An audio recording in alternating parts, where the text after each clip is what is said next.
एक छोटा सा शेर जिसको हमने खुद लिखा है और फिराज साहब को भी आई थिंक पसंद आएगा।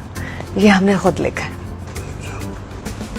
मंजिल मंजिल से पूछती है, मंजिल मंजिल से पूछती है कि कहाँ है मंजिल। बाबा मंजिल मंजिल से पूछती है कि कहाँ है मंजिल।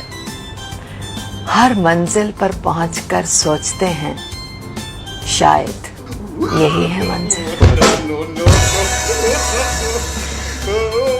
मंजिल पर पहुंचकर दूर की मंजिल का नजारा सुहाना। मंजिल पर पहुंचकर दूर की मंजिल का नजारा सुहाना और शायद इसी कश्मकश में है ज़माना।